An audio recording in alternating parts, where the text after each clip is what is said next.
The Whistler.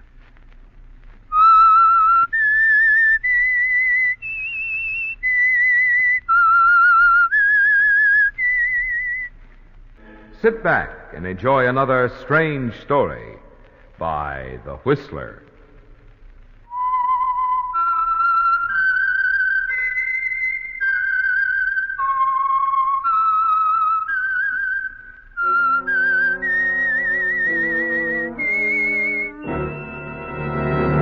I am the Whistler, and I know many things, for I walk by night.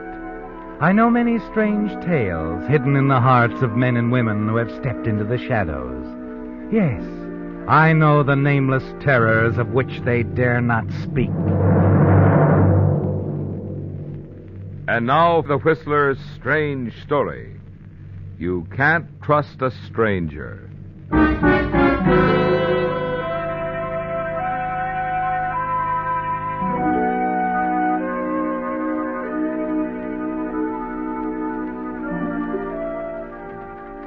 As you walk down the crowded corridor from the district attorney's office, you can feel the stares and hear the whispers. There's Frank Malloy. He's getting out, but not for long. It's costing you $10,000 to walk out that front door, but it's worth it, isn't it, Frank? Because you have a plan, at least part of one. Yes. You reach the front entrance, push open the heavy door, and go out into the street. There at the curb, you recognize the long yellow convertible and the attractive blonde sitting inside.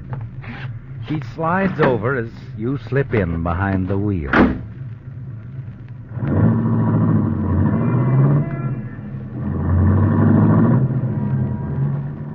In again, out again. Yeah.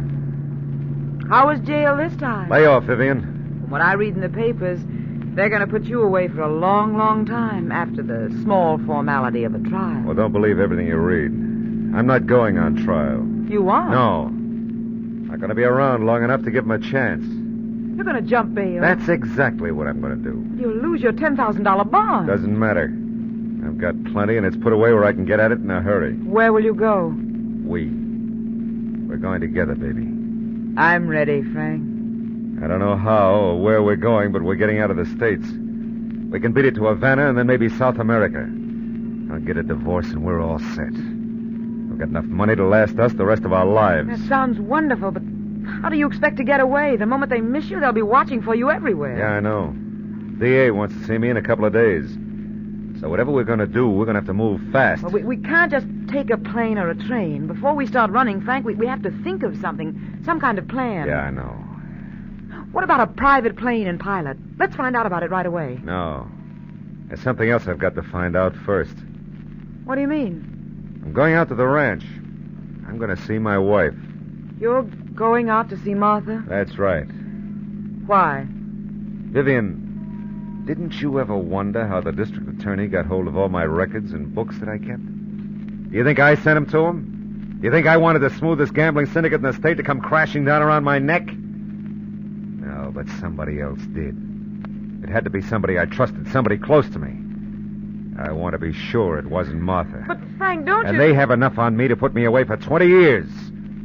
I want to know where they got it. Oh, Frank, what difference does it make now? All that matters now is getting away. We'll get away, baby. Don't worry. But first I want to see Martha. I just want to know.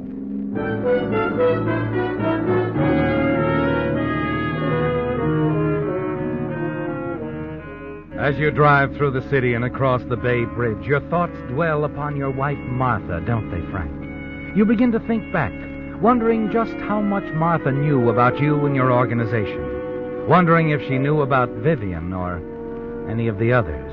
Wondering if it could have been Martha who brought everything crashing down, sending you to jail. And there are other things to be thought of. How will you manage to get out of the country before the district attorney knows you're gone? Chartered plane and a private pilot might work. And you do have friends in Florida who would help you and Vivian get out of the country. After an hour of driving and thinking, you're suddenly startled as Vivian pulls violently at your arm. Frank, look out!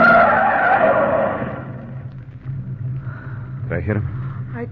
I don't know. He's lying by the side of the highway. I didn't see him in time. What was he doing out in the middle of the highway? Look, he's getting up. Come on, we better have a look at him. Come on. He is getting up. Yeah. Doesn't look like he's hurt too badly. Hey, you all right? I don't know.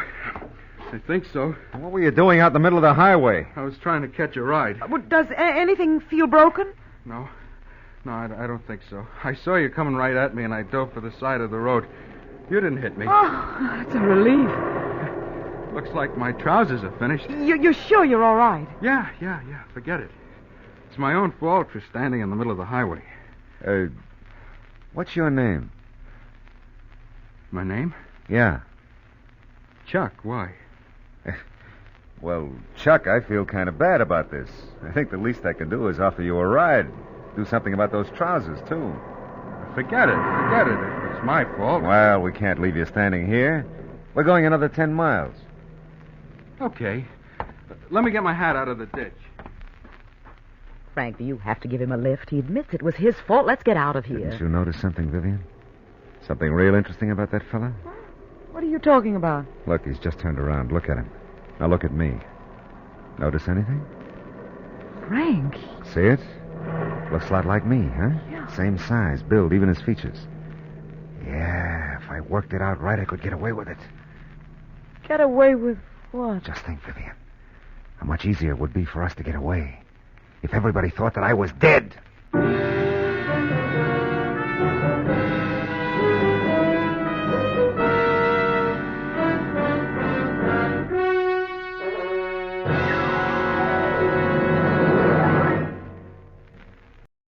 Now, back to The Whistler.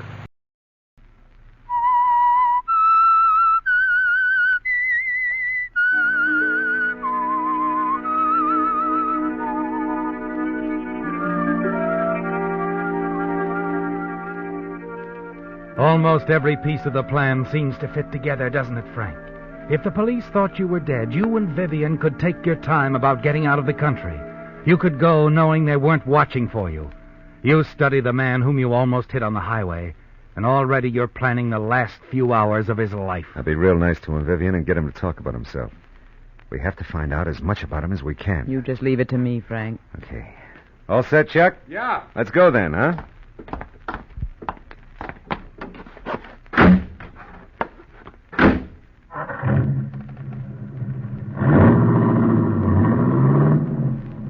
Some buggy. Yeah. Always promised myself I'd have one of these someday. Look at me. I don't even have bus fare. My clothes are dirty and wrinkled, and I need a shave. I look like a tramp. I don't blame people for passing me by. Where were you headed, Chuck? Los Angeles, I guess. They tell me the nights are balmy down there. It makes a difference when you sleep in parked cars. Well, don't you have any friends in Los Angeles?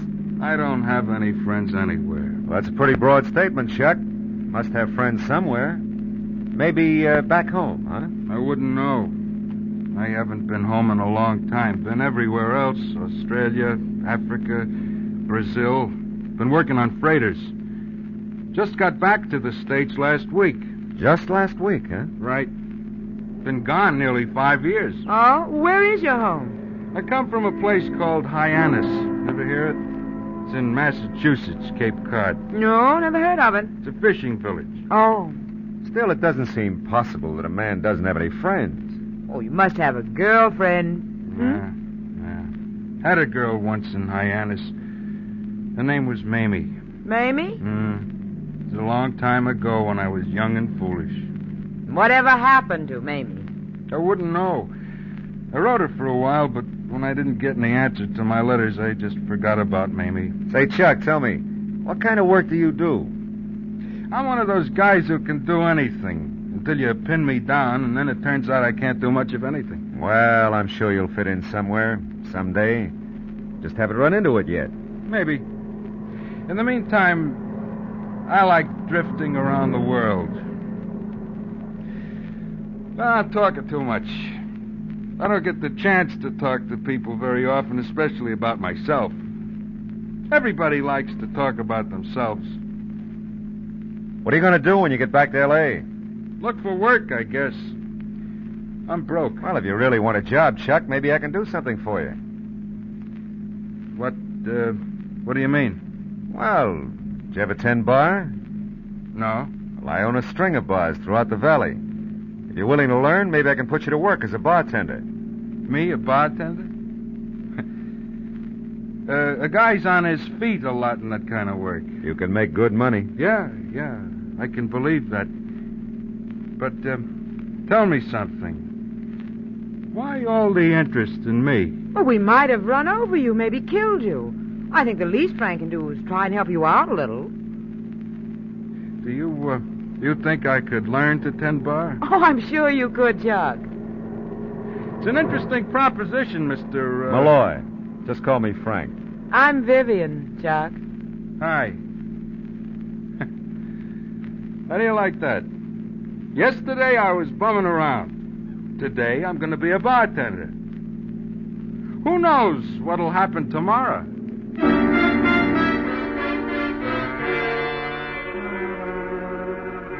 You know, don't you, Frank? You know exactly what's in store for Chuck tomorrow.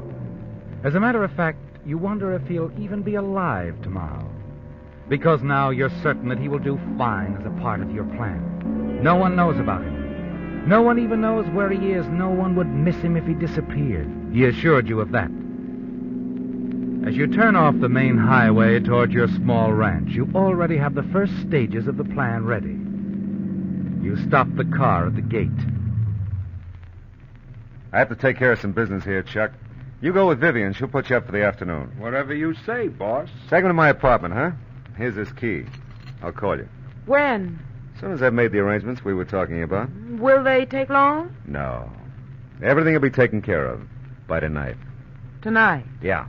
And take good care of Chuck, huh? Make him feel at home. Now, well, we'll be at your place. You call me. I'll call you.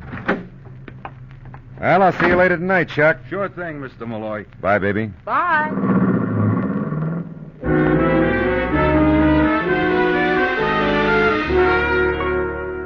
You watch them disappear down the road, Frank, and then you turn toward the house. Everything seems peaceful and undisturbed, and you realize how long it has been since you've come out to the ranch.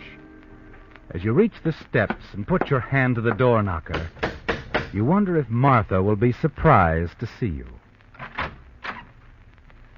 Hello, Frank. Hello, Martha. I've come to see you. Come in. You don't seem surprised to see me. I'm not. You were expecting me? Yes. Then you knew I was out of jail.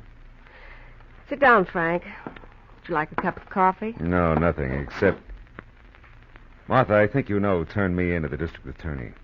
Who was it? Why, I did. I did what I thought was right. You must have known, Frank. I always trusted you. You were the one person I thought I didn't have to worry about. That's it exactly, Frank. You never worried about me. I don't think you even thought about me. There was a time when I was the most important thing in the world to you. So you fix it, they'll send me to prison. You belong in prison. You've become nothing more than a gangster, a hoodlum. You're not the man I married 15 years ago. Little by little, I watched you change. You began to make money, lots of money. And along with your money, you gained power. The more you got, the more you wanted. And anything you couldn't have, you destroyed. What did you expect to do? Own everything and everyone someday? But to turn me in like that, I had to stop you for your own sake, and I did it the only way I knew how. I cried for months because I knew the only way to stop you was to call the district attorney. I did what I thought was right.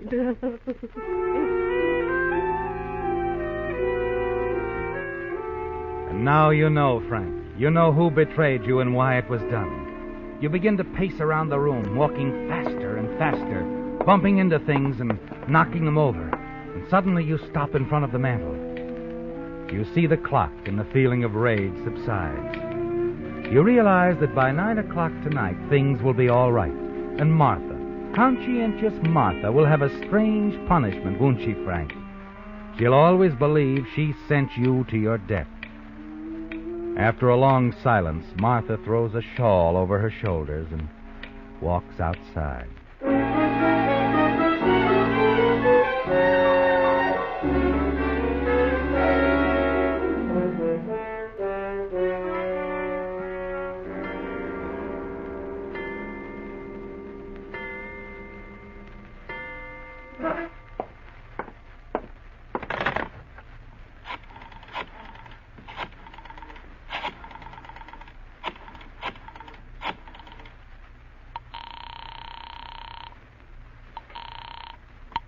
Hello? Frank, Vivian. Everything all right? Yes, I've been listening to the story of Chuck's life. Seems his girlfriend, Mamie, was quite a gal. Now our bartender's in the other room practicing with your liquor. Good. Now listen, Vivian. Get one of my suits out of the closet and give it to Chuck. Have him shower and shave and put the suit on. We're, going to a party. I understand. Tell him you're meeting me at one of my places up at the lake. Leave my apartment by 8:30 and drive up on Skyline Drive to Mountain View Club. Now don't stop anywhere. When you get there, wait in the parking lot and back. Be there by 9 o'clock. Clear? Clear and simple. What exactly are you planning, Frank? Like I said, a party. I see. Good. Are you sure you've got it all? We'll see you at the party at 9. At 9.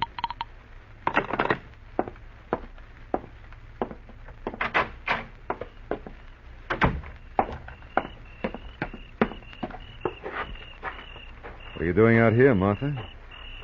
Listening to the crickets. It's a nice night. Yeah. I used to go riding on nights like this. You remember that? Of course. I'm surprised, Frank. Are you? Well, here's another surprise for you, Martha. I'm not going to do anything about the fact that you turned against me. Oh? Matter of fact, when I leave here, I'm going for a little ride. One we often used to take together.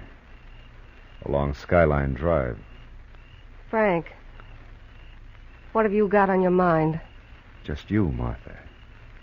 I'll be thinking of you.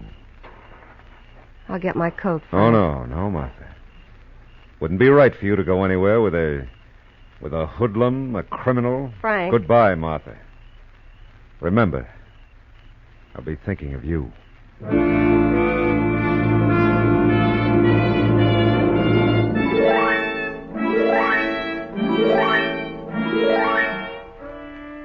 The expression on her face and her eyes delight you, doesn't it, Frank? Martha is still in love with you after all this time. And later, when your plan goes through, she'll have something to think about, won't she? Something that will be her punishment. Yes, Martha, conscientious as she is, will feel deeply when Chuck's body is finally found in your car, wearing your clothes at the bottom of the lake. Martha will always believe you killed yourself because she turned you in to the district attorney. And above all, she'll testify that you were heading for the Skyline Drive.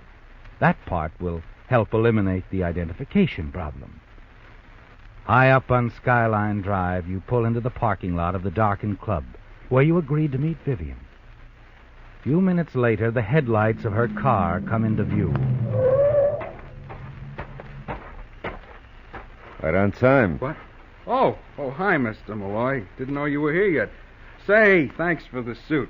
How do I look? Just fine, Chuck. Are we on time for the party, Frank? Oh, right on time. Oh, say, Chuck, would you give me a hand with some stuff in my car? It's right over here. Sure. Vivian said we were going to a party. Is it in that place up there? No, not there. I didn't think so. Joint looks closed down. It's sure dark out here. What are we going to This, Chuck, this! Yeah. Party's almost over for you, Chuck. What happened? I hit him. He'll be easier to handle this way. Pull that door open so I can put him in the car. Right. What are we going to do now? You stay here about 5 minutes and then drive up the highway about 1 mile. Where the road makes that sharp bend around the lake. Yeah, I know where it I'll is. be waiting. I'll be waiting there, off the highway. Blink your lights as you approach, and I'll come out and wave you down. There. I thought you were going to bring Martha with you. No. I've taken care of Martha. Another way.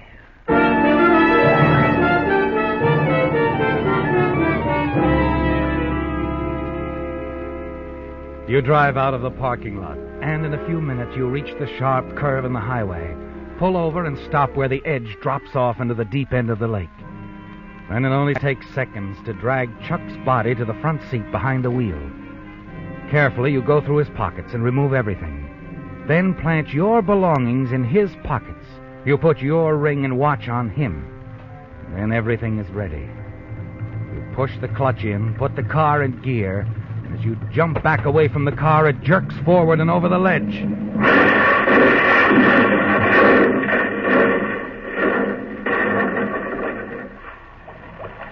To disappear in the deep black water of the lake.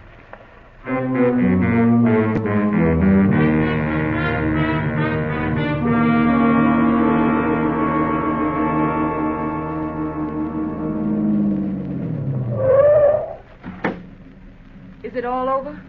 See for yourself. By the time they pull the car out of the water, it'll look like Frank Malloy was drowned when his car skidded off the road and crashed into the lake. Let's hope so. It'll be weeks before they find the body, and the water will make positive identification pretty difficult. But they'll find enough there to think it's me. And Martha will help, too. Yeah, all we have to do is hide out until he's found, and we'll be free, Viv. Where do we go now? Well, first we have to stop at a couple of places down the valley and pick up the money I put away. Well, that's a must. And we'll drive on to Los Angeles where we can hide out. Then we'll see. Whatever you say, Frank. Now let's get out of here.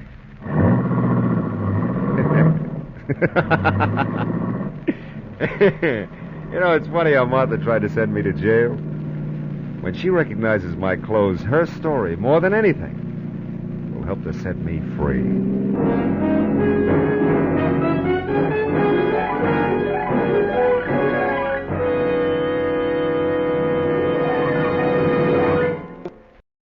The Whistler will return in just a moment with the strange ending to tonight's story. And now back to the Whistler.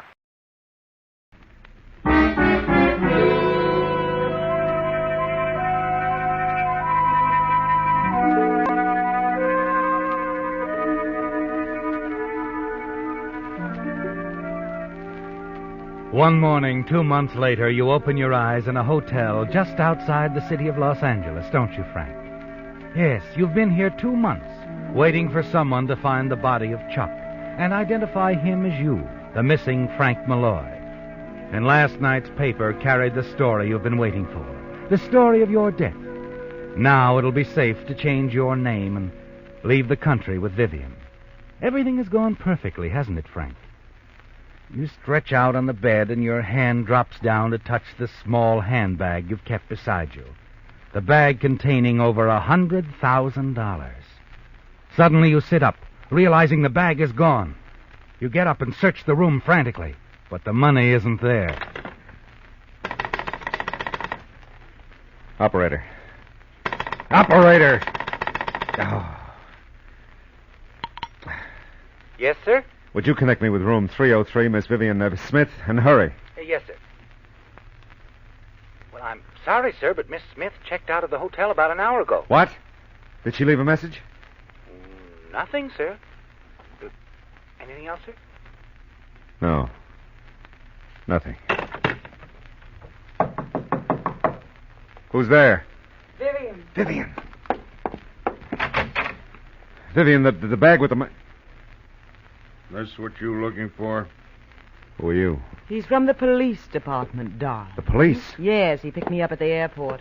After reading the story in the paper last night, I thought it was safe enough now to leave, only it wasn't. She was taking your money and running out on you, Malloy. And why not? It would only be a matter of time before I meant no more to him than Martha. Shut up, Vivian. It doesn't matter now, Frank.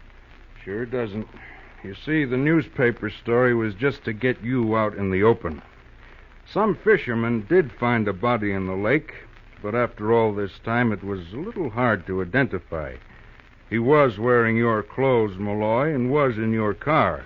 Your wife thought it was you. But I don't see how that I'll could... tell you something, though. At the morgue, we found out different. You see, Malloy, it wasn't hard to figure out what you'd done when we found a tattoo on the drowned man's chest. Yeah, the tattoo of a heart, with the words Chuck and Mamie.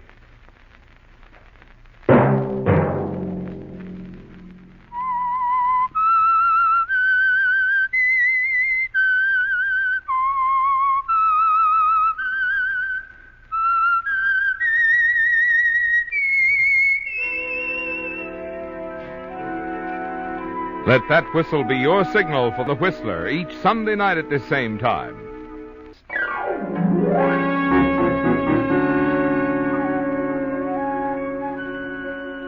Featured in tonight's story were Bill Foreman as the Whistler, Gerald Moore, Betty Lou Gerson, Shepard Menken, and Charlotte Lawrence. The Whistler was produced and directed by George W. Allen, with story by Gus Bays, music by Wilbur Hatch. Remember to tune in at this same time next Sunday, when this will bring you another strange story by The Whistler. Marvin Miller speaking.